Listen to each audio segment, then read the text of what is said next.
panic. Who's panicking? Certainly not me, worrying that I've broken the tag. I only panic at the disco. Speaking of Panic at the Disco, did you hear MCR are coming back? If only I knew who MCR was. Unless I do, and it's just, I don't know the abbreviation. Oh, My Chemical Romance? Oh yes, I know My Chemical Romance. I was hip. I know 90s and 2000s bands. How are you, Charlie? Welcome, everyone. I'm doing really good. I'm pretty hyped today. We have a lot of stuff crammed in, but, you know, I get to spend this hour on a Sunday with some of my favorite people. And talking to you, one of definitely my favorite people. So I'm very excited. How are you doing, Lindy? I'm doing spiffy, and you can tell we are some of each other's favorite people because without talking to each other, we both decided to wear yellow stripes with gray over top of it. So we're just in sync. You know what I'm thinking? Not the no. I feel like we're more like, I don't know. What band are we most like? Chat. Put that in chat. We'll check that out. We'll see what the suggestions are. But I was thinking like we should make twins because Tentacle Tuesdays has been confirmed for next season. Yes. So I'm thinking next season. Definitely be twins. I'm down. Identical twins, obviously. Obviously, because we look so much alike. We really do. I mean, I don't know if you look as much alike as my cousin Pro Restarter and I, but... This is true. Like, you are impossible to tell apart when you're in the same place. It is. We've established this. It's canon. All right. We do have a lot to talk about, Lindy. Let's get started, because we have a guest today with us coming up, Virginia Tabletop Horde, that I'm very excited to get to talking to. We're going to be talking about her game, writing for RPGs, and all of that fun stuff. But first, I am very excited because on Halloween, Uncaged Anthology 3 was released. It's already a bestseller over on DM's Guild. And if you're not familiar, Uncaged Anthology is the brainchild of Ashley Warren and a group of really talented female creators. It's a collection of myth and folklore-themed adventures written for Dungeons & Dragons 5th edition. Each adventure is original, and it subverts tropes to do with female monsters, including hags, medusas, harpies, and so much more. Volume 3 is, like, I am so excited to see what's inside of it. The book looks beautiful. You can get it as a digital file or a hardcover version, which is what I really want. So if anyone's like shopping for me for Christmas, I'm kidding. There's 25 original adventures for tiers 1 to 3. It's full color, 239 pages. I'm very excited about it. There's work in there from Kayla Klein, Satine Phoenix, Sammy Ward, and so many more people. But speaking of Ashley Warren, weren't you telling me that you signed up to her writers class? Yes, you reminded me, actually, as we mentioned Ashley Warren, that I signed up for the RPG Writers Workshop, and I should take a look at that because I'm supposed to write an RPG one-shot. Because if you know me, you know I never prep anything at all whatsoever for any one-shot I ever write, ever run. So actually writing one is going to be a real interesting challenge for me because I'm not just going to be like, bleh, and then that happens, I guess. So, well, maybe you'll get some good tips from V when we get her on in a second. We've also got a couple of other writing-based things coming up later on, but another exciting thing that I would like to talk about is called Against the Dark Master. This is on Kickstarter, and they're actually going to be sponsoring a 2-shot up Mondays. I think it's 11th and 17th. 11th and 18th. I can maths. If you like Lord of the Rings, The Wheel of Time, Labyrinth, Dragon Slayer, shove them in a blender, add in a little bit of heavy metal, and you're going to get Against the Dark Master. This is classic heroes fighting dark overlords, fantasy adventure. It's already funded. It smashed it. But they are continuing with stretch goals, and I'm super excited to be playing that on Mondays. It's going to be in the, what time did I say it was going to be? 3 till 6 Eastern, so right before Ravnica. Come and check that out with us. I'm really looking forward to playing it. I think you're really going to like it. It's a fairly rules-light system. You roll a D100, you add your modifier, and you check against another number. It's very kind of simple and facilitating in that way. So yeah, keep an eye out for that coming up. I'm very excited. I'm going to be DMing. Yeah, so that's what I'm excited about. Lindy, what are you excited about? Let's see. Well, I'm excited. That sounds like super fun. D100 systems are some of my favorite systems, but I'm also super excited about Mage Hand Press. They came out with today, within the past 30 minutes, the Mimic Book of Mimics, and it is awesome. We got a special sneak peek of it earlier. I was definitely looking at that all morning, and I have established what my favorite mimic is in their supplement. This book, it is What's your the favorite Mugger. mimic? The Mugger. What is the Mugger? Tell me about this. So let me just put you in the scenario. Say we're in a tavern, and you've got a drink, and I order myself a drink, or I find an unoccupied drink. This is a memo on why you should never take anyone else's drink. And you're sitting there, and you're like, oh wow, this looks like a tasty beverage, and then you go to take a sip, but then it attacks your face because it's a mug mimic. So be careful out there, kids. I love that. And I can't wait to have 5 minutes to look through this book. It looks amazing, actually. Let me pull up the thing, because I've got that kind of power. I think. Let me. Oops! I spoiled it. One of my players is in chat and said never drinking in my games again. Well, we'll see how your monk feels about that. That's all I have to say. Cover. This is the bougiest looking mimic I've ever seen, and I am about it. I love it. Yes, right. The cover is so awesome. All of the art in it is very good. The stat blocks are fantastic. Ooh. There's so much good things in there. I was gonna say, I also actually have the Young Cage Anthology cover. Which is another beautiful cover. Beautiful, right. Beautiful. Back to what we were talking about. What is next on our charge down in our list of exciting news for this week? Let me have a look. Oh, that's right. So, a couple of weekends ago, I was not here on Roleplay Roundup.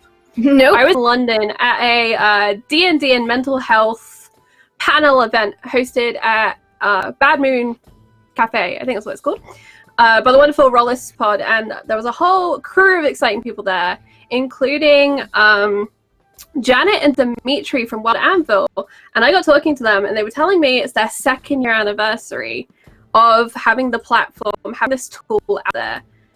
And that's amazing. If you haven't heard about Wild Anvil, it's basically a massive planning, managing, organizational resource for creatives. Whether you're a DM, whether you're a player, whether you are planning a novel, it's incredible. It's a huge, massive supportive community of creatives as well. So there's lots of people to talk to. Their Discord is huge. You can design interactive maps on there. There's cross-referencing. You can keep everything organized, and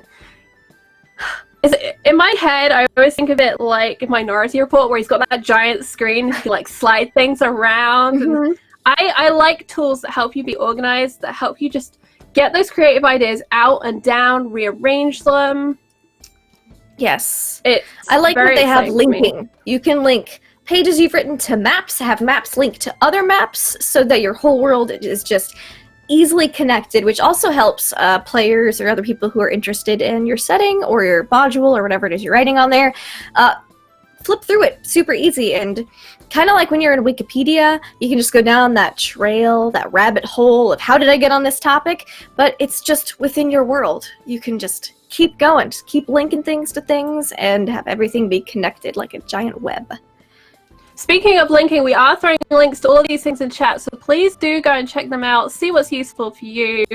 We try and add in like a diverse range of things and resources, and if you're watching on YouTube, I will put them down in that little box that everyone always ignores, but it's full of useful hyperlinks.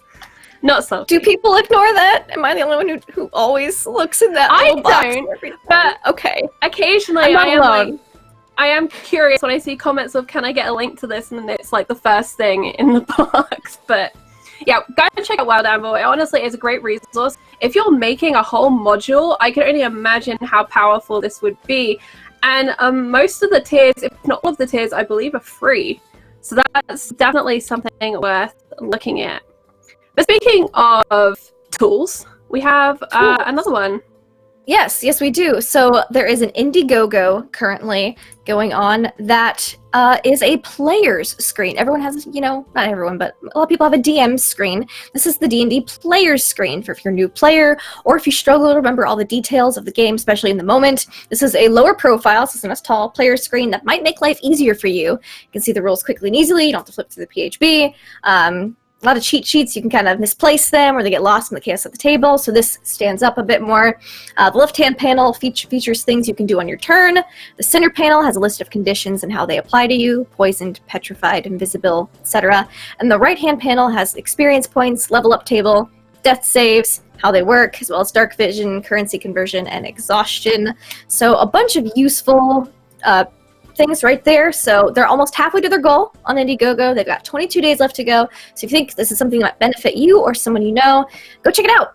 I could see it being useful at cons too, with like DMing a convention. You've got some players.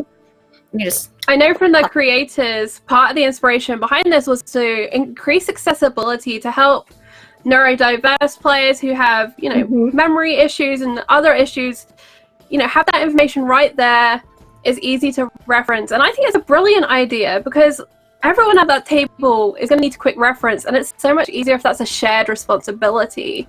And, you have access, and I think laying it flat is a great idea. Because we don't need it, although the back is this beautiful mimic design that I think is a mimic design. Yeah. Tie into Mage Hand Press. So yeah, please go and check that out. It seems super cool and could be very useful to a lot of people. And finally, if you want to write RPGs, we've been talking about this a lot over the course of Roleplay Roundup so far, but I have a chance, if you'd like to write RPGs, there is at the moment a game jam going on called Ad Astra. It's a tabletop RPG jam on itch.io, which is about feels in space, focusing on the emotional aspect of outer space in its many forms. It's the brainchild of Kiana Shaw, Dylan Grinder, and Death by Mage, and they're inviting people to submit any kind of physical game, TTRPGs, LARPs, and more that feature their interpretation of feels/emotions in space from now until December 14th. So you've got over a month to come up with an idea and develop it. This could be like a one-page game. This could be a more extensive game. I am super excited about it. I love the idea of feels and emotions in space and the different ways this could manifest, and is a great way to start building up your own little writer's portfolio, is getting involved in these jams. I always like the feelsy games too. They're a lot of fun, especially to play with a small group of friends or on a road trip even if there's no dice involved. Like, those can be some super fun games, so definitely check it out. And speaking of space and games, we have Virginia here today to talk about their one-page game, Space Hike. Pow! There she is. Hey B, you are muted in classical Encounter roleplay style. Well, it wouldn't be me on Encounter Roleplay if I wasn't muted when I first appear on screen. No, thank you for having me on. It's cool hanging out with you. I didn't know some of that stuff existed that you were just talking about, so I've got a load of links open now that have been in chat. But yeah, I made a one-page game. Some people might know that I do make games as my day job for a living at Modifius Entertainment. But outside of that, I do kind of a lot of streaming and some of my own stuff. And I made Space Hike, which is a one-sheet RPG that's played with some D6s, that is all about hiking up a literal ladder in space and all the wacky, crazy things that can happen on the way up, like space bears, people having laser pointer discos. Space bears. Laser pointer discos? I'm sorry, we launched on two entirely different things there. We may not be actual twins, but my question here is there any relation to, Space Hike to Hitchhiker's Guide to the Galaxy? No? Maybe? Do you know what? I got asked this when I was on stream the other night. I am not afraid to admit the fact that I haven't actually seen Hitchhiker's Guide to the Galaxy. Neither have I. I just thought it was funny. Well, let me tell you to always pack a towel. And the answer to everything is 42. That is 42. All you need to know. I know the answer to everything is 42. That's I know the references. Common sense. I know the references. I had a friend who was super into it, so. But yeah, I'm very pleased with it. So it's literally a one-sheet RPG. You can print it on a sheet of A4, and you can tri-fold it. The drive-through link has got both. So if you don't want to fold it up, there's one there that's orientated all the right way. But you play hikers hiking up the space ladder to try and reach whatever crazy destination is at the top. I am very much looking forward to playing this. And if you in chat right now are interested in playing this, we actually have a very special link, and the first 5 people who click it can get a copy for free. Now, the game itself is not expensive, and we highly recommend that you pay for it and you leave reviews and all of that stuff. But 5 free copies, clicking that link in chat. Thank you so much to V for giving us that link. It's super cheap anyway. I think it's like £1, which at the minute is like $1.20 something, 29, I think. But I just want people to enjoy it because it's fun. You play hikers, you roll a d6 to do stuff. Evens are good, odds are bad. You have some resources, which are some pools of d6, which you can use to make things hopefully go really well, but could also make things go really bad. And it's just about what you encounter on the way, and I basically tried to make a bunch of stuff that could happen while hiking or happen while in space and like mash the two together. Are there space mountain lions too? There are if you want them to be. Space I gophers. like that answer. Oh dear. Yeah, it's got some random roll tables for like what's at the top and what you encounter on the way if you want to not have to think about anything on the spot. I just love space animals, so you got me hooked on space bears. So I'm just in my head they've got little antennae as well, like next to their spaces. That's how you know they're space bears. I couldn't draw a space bear, so I did all the artwork in this and all the graphic design myself as well. And I really tried drawing a space bear, and I couldn't draw one, so we got an alien instead. I imagine they're purple with little antenna and sparkles. Yeah. V, where did the idea for this come from? How did you start doing this? Talk us through it.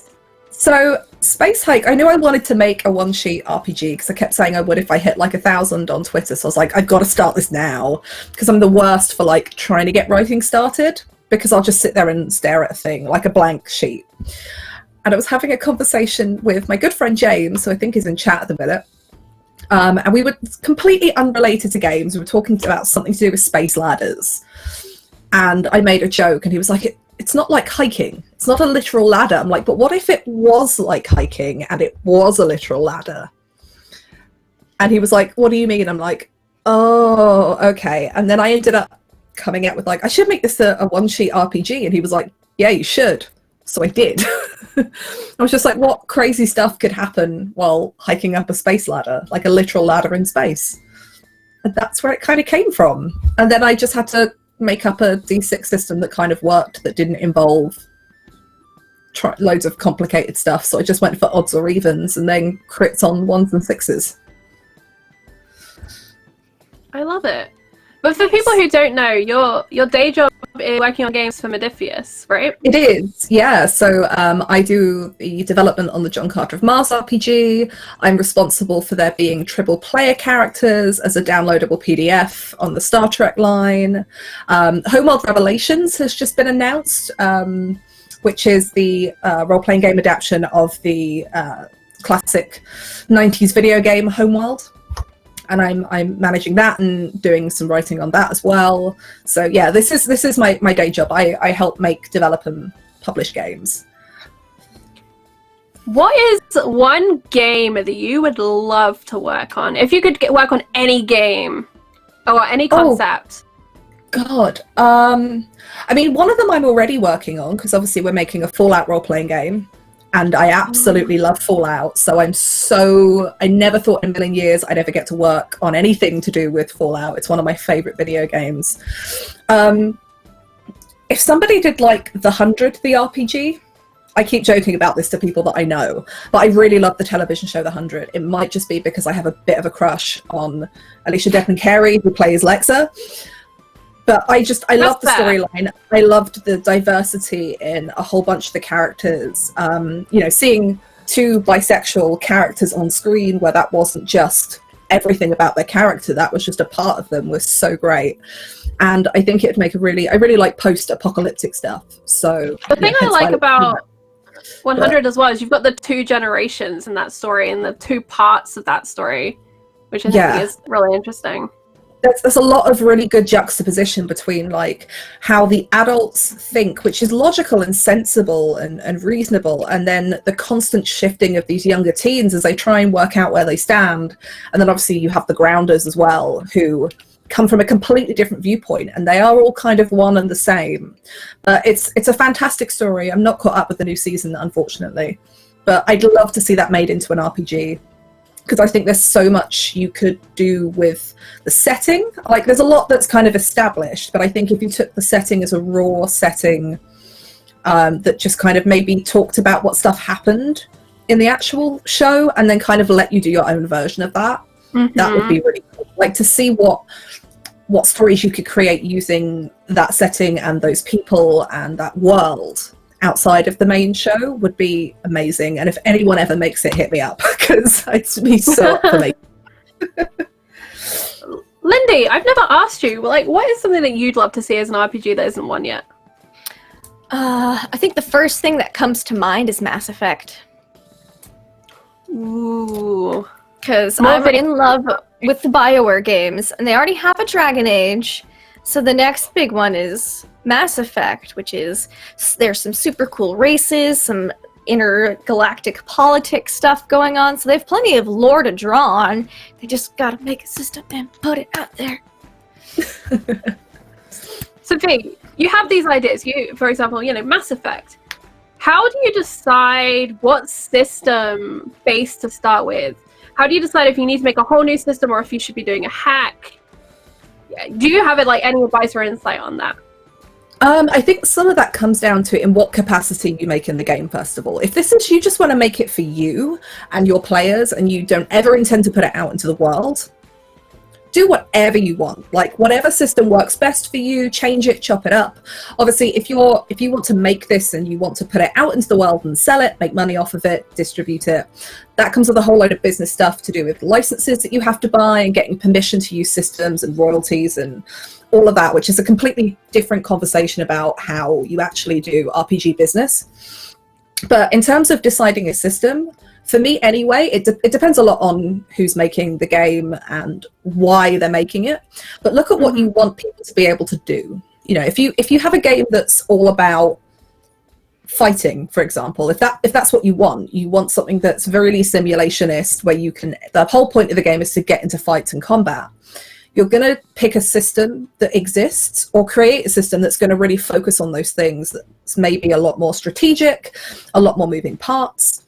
If you don't really care about the intricacies of combat, you just care about whether or not you win or lose, then you start pushing towards a lot of the more indie systems and narrative systems for things that generally tend to use less dice and have less subsystems. So they'll normally just use the same mechanic for resolving everything, because it's more about what's going on in the story and just knowing if you pass or fail than it is about how you pass or fail mechanically. So it really depends on what you want. But for me, I generally tend to... Oh, alarm going off there. When I did Space Hike, I knew that what I wanted people to focus on was having fun and just these wacky encounters and crazy things, and kind of telling that fun story at the table, almost closer to improv. So I picked, what if they just roll a single d6? And it was I want them to be able to kind of get into it a little bit more. I don't want it just to be a kind of improv with dice. So I added the resources that you have, and then you get little dice pools of d6 you can add to things, because that influences giving certain characters more abilities in one place or another. So it adds a little bit more crunch, but it kind of does the gameplay that I want it to do. So I think that's where you start. You work out what you want the game to do and build your mechanic around that. I'm sorry for the weird face I pulled in the middle of that, but I had a message that was very strange, and I'm not looking at my phone ever again. But speaking of strange messages, Lindy, we've got you making a one-shot for Call of Cthulhu this week while Will is busy moving. And Virginia, you run our Judge Dredd game on a Friday night. I'm very interested, because we are all I think we're very different GMs between us, and I'm very interested to discuss how we prep for running a game on stream. So we've kind of discussed how we like to make games a tiny bit, but how does everyone prep? Lindy, you've already admitted you don't really prep. What's prep?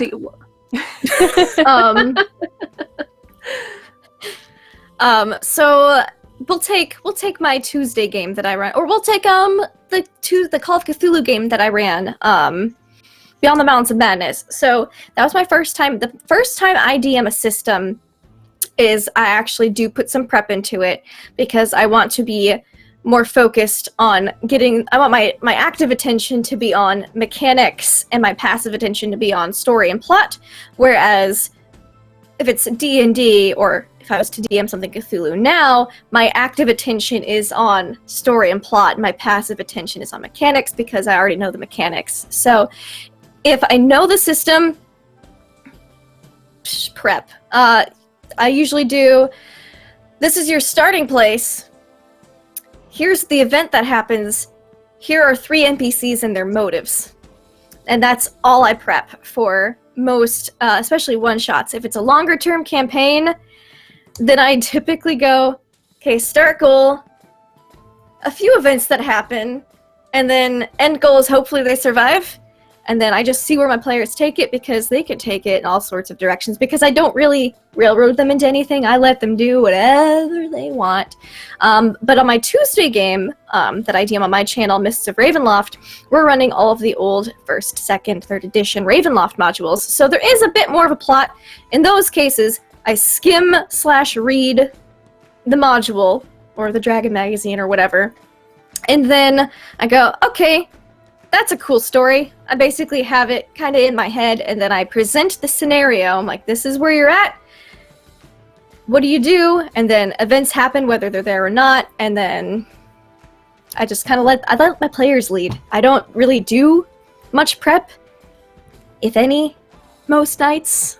I just kind of wing it. I just give NPCs and motives. That's my main driving force is NPCs and motives, because if they have motives, and the players do something, they know how to react accordingly. And what about you, V? It kind of depends because I obviously run outside of stream as well.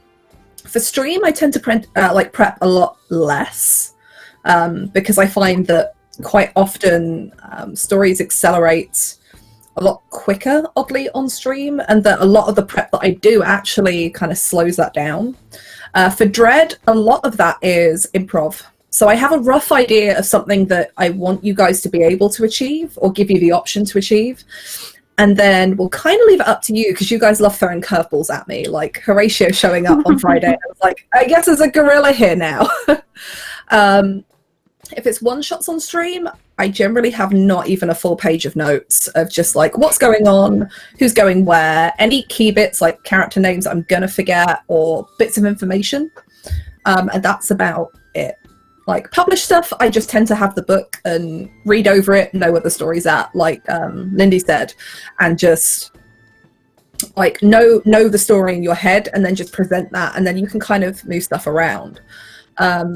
Outside of stream, I prep a lot more for some of my games, especially if it's like D&D or anything where my players will just go everywhere. Because I think on stream, people kind of know to follow the story, whereas in real life tables, people tend to just kind of scatter.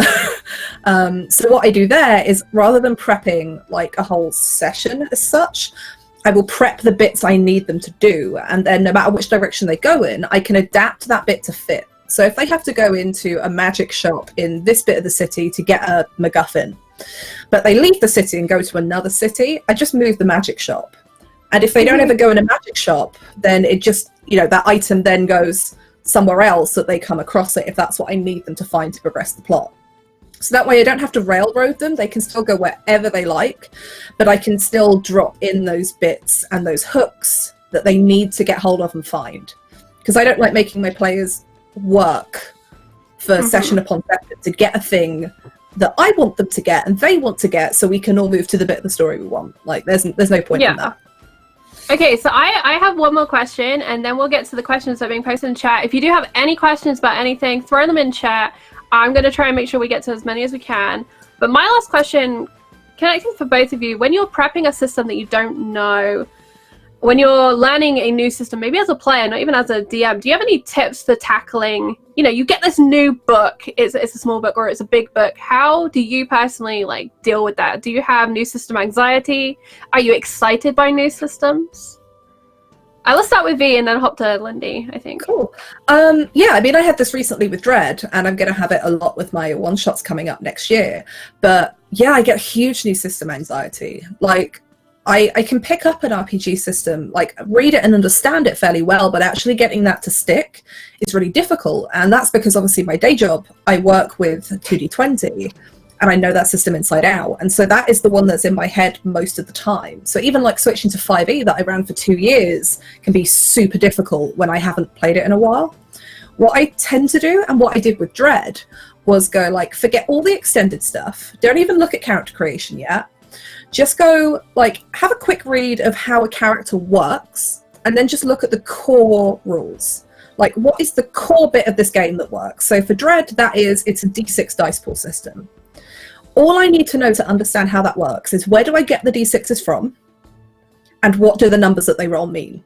So if you get a new system, have a look at how characters work. Don't worry about how to make them, but just what the bits do, and then go to your core task resolution bit. Because if you know that, if you know how your core bit works and roughly how characters work, that's all you really need to know. I mean, if combat is a thing in that system, take a look over that as well. But don't worry about all the extra stuff, all the effects, and like all the hundreds of types of weapons. Just focus on that core bit, because then you can actually start running and you can add all the other stuff in. And if you've got players that have played before, they will bring that knowledge as well.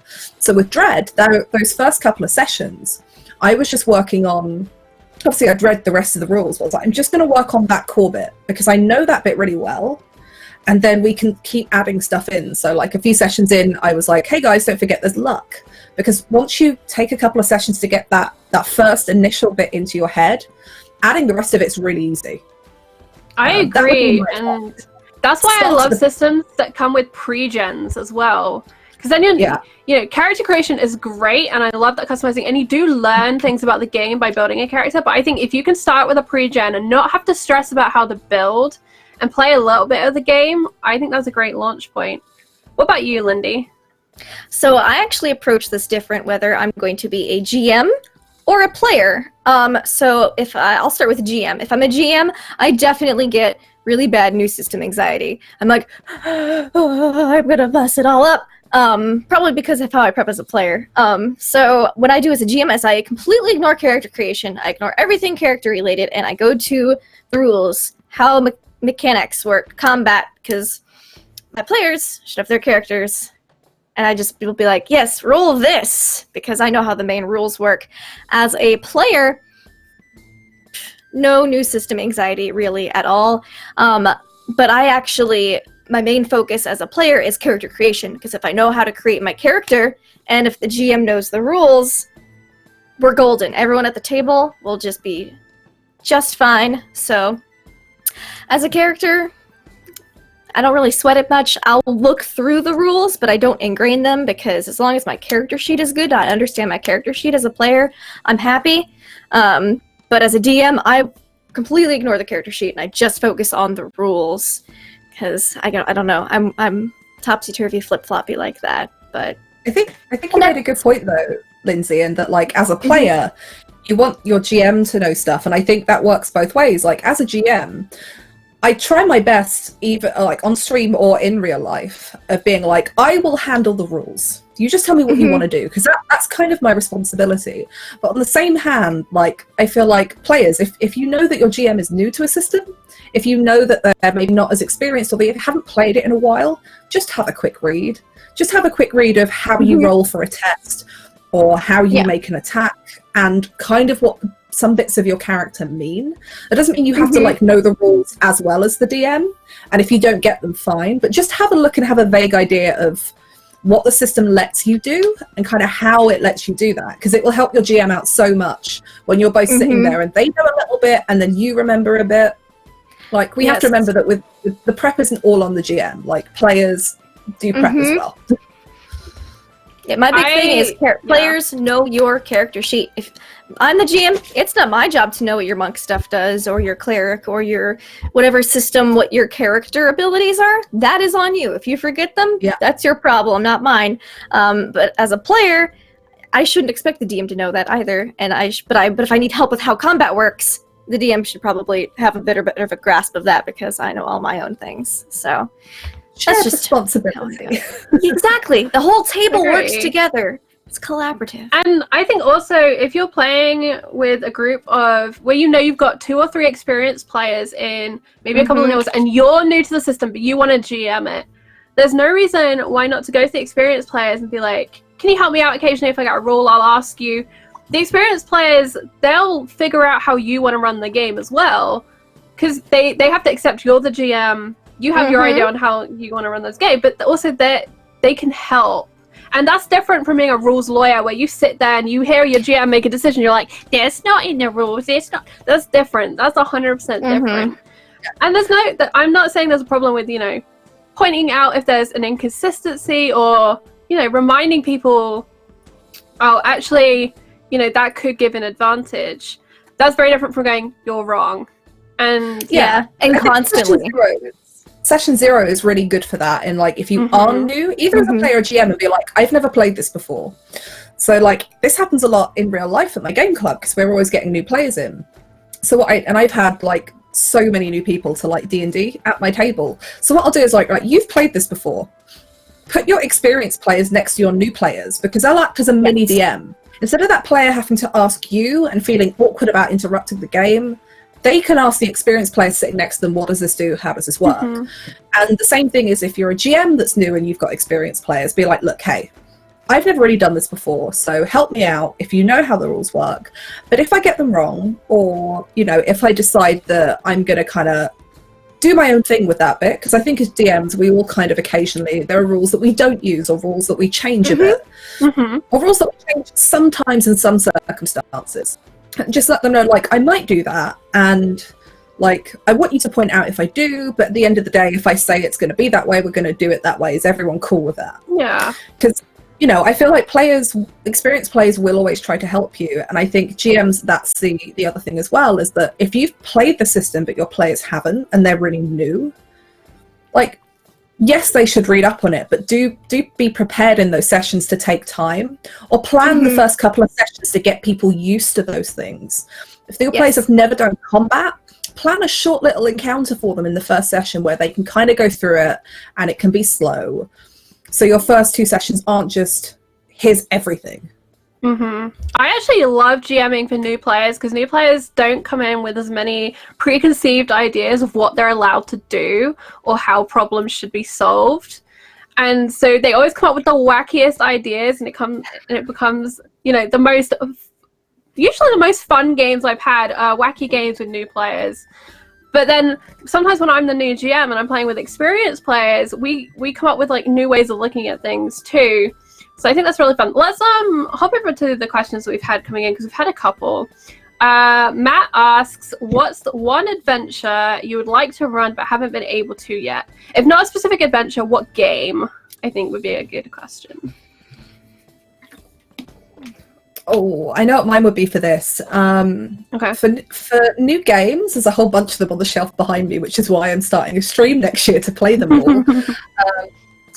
But one game I would really like, one adventure I'd really like to run would be for D&D, and that's Dungeon of the Mad Mage, because I've got the original 2nd edition box set as well as the new 5e release, and I really, really love Undermountain. It's like one of my favorite kind of bits of D&D, so I was super happy when they came out with it. But I just haven't got the time at the minute, or somewhere to properly run an adventure that's quite that expansive and long. But I'd really, really love to. In terms of games, I'm not really sure, because I think even a lot of the ones that I haven't run, I've still read.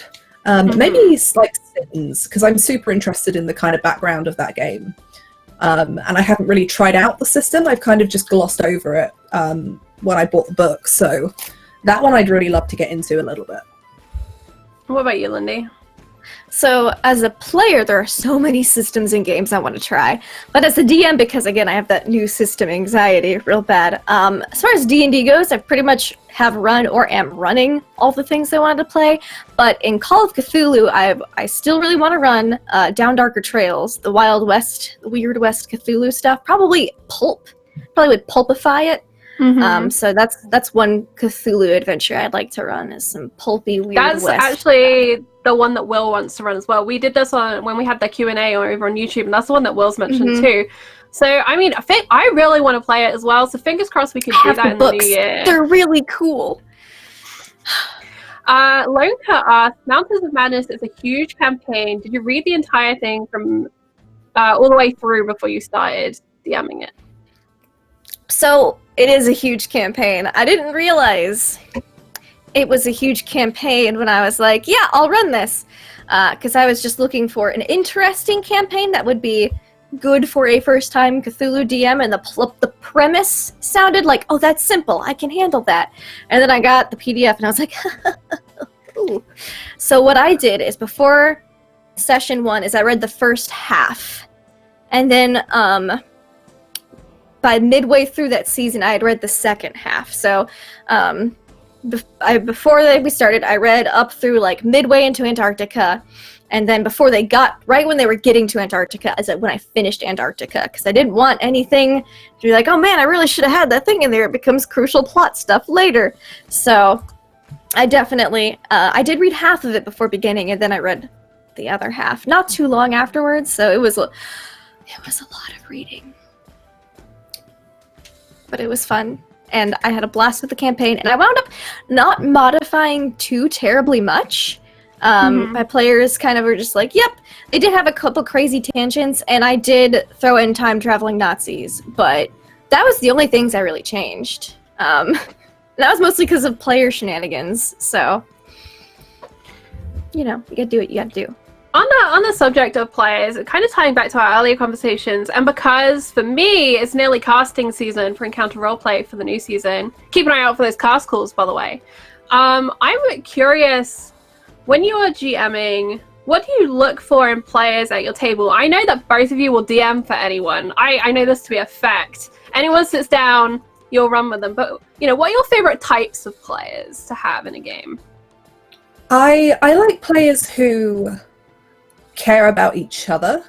Like, your characters can be at each other's throats in-game, but there has to be a reason that you don't murder each other. Like, there has to be something that keeps that group together. And I think I talked about this on a panel that I was on a while back. But doesn't matter if you want to play the lone wolf character that doesn't work with anybody, you have to find a reason to invest. I look for players that don't rely on me to make them invest in the game. Because it's already hard enough work to GM. Like, there's a lot of work. If you haven't GM'd, and you're a player, you probably don't realize quite how much goes into that and how much energy it takes in game to keep feeling like everything's exciting. So players who don't sit there and be like, make me care. I don't want to make you care. I want you to care, because what happens as soon as you care, I can make you care more, which is infinitely more fun for the both of us and a lot less brain power for me. Because I have to do this not just for you, I have to do this for 5 other people at the table. So, and for you as well. Like, yeah. It should be fun for the GM, not hard work.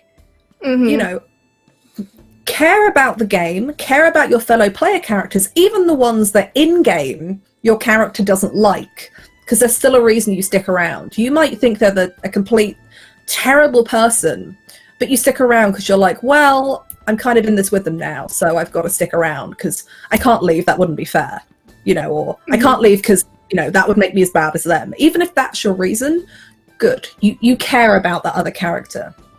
And you're not forcing the GM to basically dangle a carrot in front of your face the whole game to keep you interested, which means they can put that energy into so many other cool things, not just for you, but for the other people as well, and for themselves, because I think as GMs we all like to put stuff into games just for us, like NPCs that you'll introduce or an encounter that you're like, this has got no relevance really, it's just I wanted to put this in for me, because GMs are also players at that table. We're also there to enjoy what's going on. And I think I also look for players who want to take responsibility, players who will care outside of the game about each other, players who will check in, even if it's not a lot, players who will help each other out at the table rather than, you know, being like, oh, you did that wrong, oh, you did this wrong, or, you know, oh, you're new, so I'm gonna, you know, like just talk for you instead. But like players, especially players who'll take a back seat and be like, I'll step out so these other people can step in. And I like players who do that, who manage themselves. Because again, as a GM, it means that I can put my effort into other things that make the game even better. So, for me, that whole thing just covers my basic human decency contract that I make when starting a game. And I'm like, I'll play with anybody for a one shot, but I will not put you in a campaign if you can't be a decent human being. And I feel like all that just falls under decent human being. But for me in campaigns, because there's a lot of decent human beings out there, player chemistry is a big thing for me. If I'm putting together a game, I want everyone to have good chemistry, because I may love some RPers, some good friends of mine. They're fantastic and I adore them, but put us all in a group together and it's just, there's not a good flow to it. Mm-hmm. Our styles just do not mesh. But you change out one or two people in like two different groups, and then instantly it clicks and it meshes. This especially applies for streamed games where, you're streaming for an audience, you're not just streaming for yourselves, right? Mm-hmm. Yeah. Well, I mean, it goes for me at both things, because if my home table, because it contributes to not having as much fun if you're not having a good flow. And I think you should have maximum fun. Like, that is my whole purpose in playing and DMing, is fun, fun, fun. A fun player type that I like is Chaos Monkeys. I love Chaos Monkeys. I am a Chaos Monkey. Cause some chaos, but be respectful in your Chaos Monkeyship. Do not, use it to fuck with other players just to do with it. Don't do it to But if you're gonna be like I did the other night, I'm gonna grab this shield and slide down a 400-foot spiral staircase without a railing. Do that stuff. That's awesome. That's exciting. I learned how to DM by just corralling a bunch of Chaos Monkeys. I never thought in Curse of Strahd I'd have to deal with, yes, we're gonna make a balloon replica of a dragon skull skeleton to swap it out for a heist so Strahd doesn't notice. But you know what? They made a balloon replica and did the heist, and it actually was successful, and I learned so much from that experience, and it was so much fun, and I would not trade it for the world. So give me chaos. I love it. I actually 100% agree, and that kind of echoes what I was saying about why I like new players at my table, because they come in with these ideas that, because they're not locked into, this is what my ability says I can do. They start using things and they start going, okay, so my spell says it does this, but what if I use it to do this instead? Mm-hmm. And sometimes you have to say, it's not going to work, but that's a great idea. And sometimes you say, that's a fucking cool idea. It's not in the rules, but let's see how this goes. And you make them do an appropriate roll or whatever they've got to do. And you carry on. Oh, quick update. If you are interested in a copy of Space Hike, Virginia's one-page game for free, we're going to repost the link right now. The first, I think there are 3 left. First 3 people to click it are going to get that for free. If not, it's a £1 game, so super affordable. So yeah, I 100% agree. And I was posting about this on my personal account the other day. The 2 things that I really like to see in all players, it kind of falls into basic human decency, but it's 2 things that I practice. The first is active listening. I listen to what other players are saying. I look for the little details, and I try and think of ways that I can rehook into those, bring them up later, because those little details for me are what make those other players' characters interesting. Oh, Nova has an arm. She can keep anything in that thing. That's an interesting hook to me, and if I can come up with a creative way to bring that in later, that's how I can play with Lindy. That's how I can play with this world. And for me, I struggle with names. I struggle with sometimes remembering details about what characters look like. If I can hook into those tiny little details, that's going to help me, especially because I play 8 games plus a week. There's a lot in my brain. I keep notes as well. And the other thing is a technique I called pass the ball. I think other people have called it this as well, where online there's a stream delay. Sometimes you end up talking over each other. Sometimes you cut into each other. It's not always intentional. Sometimes there's that silence and everyone's like, quick. And whoever takes the spotlight in that moment, say what you say or do, have your moment. And then if you've interrupted someone or you've cut over someone, link back to that person, pass the ball back. Or pass the ball on. And sometimes if the scene is done, pass it to the GM. And maybe the GM will have someone else to pass it to, and so on. A lot of the time the GM will facilitate a game and bounce it around for you. But as a player, that is also your job. It's your job to share the space, to collaborate, and to be making sure everyone gets their little moments. If you're having a planning discussion, if you pass the ball around as a social initiative, you're going to get your plan done a lot quicker than just sitting there and going, all right, what should we do? And just like leaving it blank. Because that, for me, is the most boring kind of roleplay session where you are sat and you are planning something and it takes 3 hours because you're having to meta discuss to get through, you know, points and, oh, but that's not going to work because we only have 4 level spells or whatever it is. So those are like 2 things for me that I like seeing in other people and that I actively try and practice myself. Sometimes I have worse days than others and I cut over people and I forget past things or I miss details, but those are my kind of 2 little things. It's funny that you should mention the passing the ball, which is an improv technique. And there is a really awesome thing that you can get. If your group is the kind of group that is into that, I just thought about it because I got a copy behind me, but Evil Hat Games, I think it was Evil Hat Games, did Improv for Gamers, which is a whole gorgeous little royal size hardback book. And it's just got a whole bunch of like improv stuff and exercises that are designed for you to do with your gaming group. And it's something really simple. Like you could pick a couple and do them at session 0.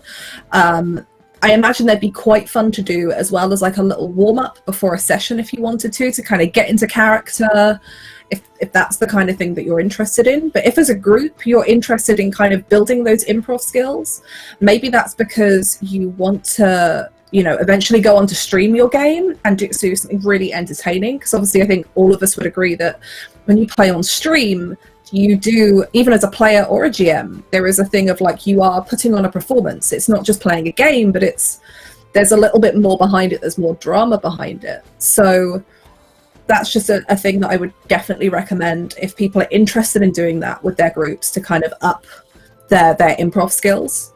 It's a really sorry to interrupt, Virginia. There's apparently a sale going on at Evil Hat Games at the moment. I don't know how long it's on or what products are on there, but go and check that out. Evil Hat actually published a lot of really cool resources and games, so be sure to check them out. It's actually nearly the end of time for us tonight, and unfortunately I have to run away immediately after I get off of here because I have a podcast recording to go and do, because this is my life. But I could honestly sit here and talk to you and chat all evening about this because this to me is really interesting. A shout out to Susie in chat who says, hit the big stupid button, but not at the expense of others in the group. I 100% agree. We play roleplay to have fun, to do the crazy thing. I love the big red stupid button, but I generally don't push it if it's going to upset someone in my group or blow them up. Sometimes, but generally not. Virginia, anything you would like to mention as we wrap up today? Pretty much just that I'm going to be doing some more stuff on Twitch. I'm doing some more impromptu streams, getting used to OBS. So if you follow me over on twitch.tv/tabletop horde, you can catch those. And I'm going to be starting a one-shot stream next year. So that'll be fun. Awesome, awesome. 2 more uses of that link in chat. Go and push it, get a game for free. YouTube, I'm going to have a sweet word with Virginia, see if we can get another link for when this VOD goes up. So you guys can get some free copies too. And Lindy, anything you'd like to talk about as we wrap up today? Just follow me online at Laugh Love Lindy, Twitch, Twitter, YouTube. I play in and GM a lot of tabletop RPGs, including I'll be DMing Tentacle Tuesday this week, so that'll be fun. What are we running yet? I don't know. You heard how I prep my games. We'll find out together. It'll be fun. And also check out on Thursday Unhallowed, because we left off on the cruelest cliffhanger, and I'm shook, Charlie. Shooketh to her core. Shooketh. Definitely Yes. go check out that game, that crew. They are awesome. As for me, a few things to shout out. This week on Wednesday, we have the premiere of the Hellfire Plot. It's a Zweihander mini campaign that will be in the 2 p.m. Eastern slot, 2 till 5 on Wednesday. That's a new time for our Wednesday games. So please keep an eye out for that. We are, of course, back on Monday with Ravnica at 6 p.m. Eastern. I've just announced the monthly Meat Grinder theme for November. It's Takeshi's Castle meets D&D 5e. Bring your guts, bring your wits, bring your skills, bring your talents, and all of that fun stuff as Susanna Grace, the Dark Mistress herself, runs the gauntlet for us on November 30th from 3 till 7 Eastern. Sign up is via our Discord, and we are raising money for suicide prevention this month, so that's a really important cause. Appreciate everyone who shows up, whether you are supporting via chat or whether you want to be in the cast yourself. Anything else I need to mention? I think that is it. We will have cast calls coming up, so please keep an eye out on the Encounter Roleplay forum, Encounter Roleplay Twitter, and Discord, where I will post the details of that. And we're in our last month of this Encounter Roleplay season, so everything will be ramping up over the next 3 to 4 weeks for all of our games. Please be there. Leave us your love. Leave us your likes. We appreciate you very much, Lee, and have a wonderful rest of your Sunday. Take care, everyone. We'll see you soon.